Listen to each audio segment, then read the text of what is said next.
Emily Spencer with the Racing Boys, and I'm here with Kevin Kidd, Director of Competition for Roush Fenway. Kevin, I guess everybody wants to know, where do we stand with the 2021 car? I know that there's a lot in the works, and what are you guys doing as a team to prepare for that? Yeah, it's certainly a very active project that's going on right now in the greater NASCAR industry, and really a lot of the work centers with NASCAR right now and their technical staff. They're going through really what does the car look like, what is it, what are the key features of it, and what is the design of it. A lot of that stuff's well underway. They've obviously had a few track tests at this point. And they've got a very aggressive timeline to get this thing to the racetrack for the Daytona 500 in 2021. So with that, as teams, we're helping to participate in some of the discussions with NASCAR as they're working through the development of it. We won't actually start seeing parts pieces here for a few more months, so there's not a whole lot that we can kind of do right now other than just be a partner with NASCAR to help guide it. The drivers who have tested, the three drivers that have tested the car, all say that aerodynamically it feels different to them. There is more grip. Are you guys getting, feedback from NASCAR as a whole every time that they test, so you can kind of have an idea and start building a notebook? NASCAR has done a very good job, I would say, of being very forthright and very communicative with the whole project. To the extent that the test data is shared and the information from the test is shared, that kind of gets filtered through the OEMs and then back to the teams from that channel. But we do get access to all the things that they're doing at the racetrack and all the testing work that they're doing with this car. So that's been very good. Eric Jones just tested at Homestead, and he said that there's going to be a different shifter or shifting pattern.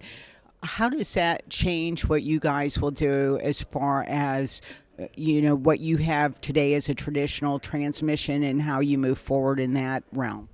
It certainly will be different. I don't know that it will be something that will take a long time to adjust to, but a lot of the drivers who are just accustomed to the traditional H-pattern transmission, there's going to be an adjustment period we'll have to go through. In terms of what that does for the racing and things like that, probably not a big deal. In the end of the day, we'll get through the adjustment period, and it won't take long before we'll not even be thinking about that anymore. And last week, NASCAR made the announcement about a new short track package. Last year, despite everything that we saw, they said they weren't going to change short track, and here we get it. How have you guys had to step up and start working on those cars so you'll be prepared once we get to Phoenix and beyond? Yeah, the short track package, probably, if you look at that, the timing wasn't right to do like a middle of the year change, and I think that probably needed to be communicated that the path had been established for 2019.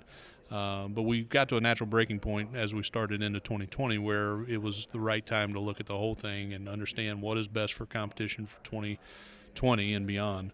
Making changes to the short track package, to the 750 package, was a very sensible thing to do, and a lot of us supported it because it's the right thing to do for our fans.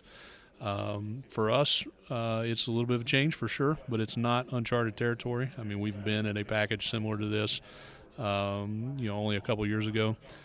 So we've got data, we've got setups, we've got information that kind of goes with that package.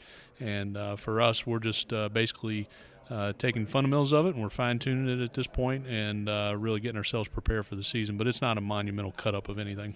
And finally, last year the intermediate package was as good as we've seen it in years. And I have to wonder, do you think NASCAR is taking some of that into consideration, the fact that the aerodynamic package that they had developed with the engine package that they had with it put on a fantastic product at the 1.5 miles track, something we hadn't seen for a while? Will they take that into consideration now that they're going to the next generation of cars to try to perhaps duplicate the success that they have found? Absolutely. I mean, there's no doubt that the package created better on-track racing for our intermediate-style racetracks. NASCAR knows that. The teams know that. The drivers know that. The fans certainly know that. and all the people involved. I think that capturing the elements of that package and what it did to create good racing is one of the primary things that NASCAR is using for the development of the next gen car. So I think that you'll see a continuation of that for sure. You'll try to hopefully you'll see an enhancement of it. Hopefully we can make the product even better yet.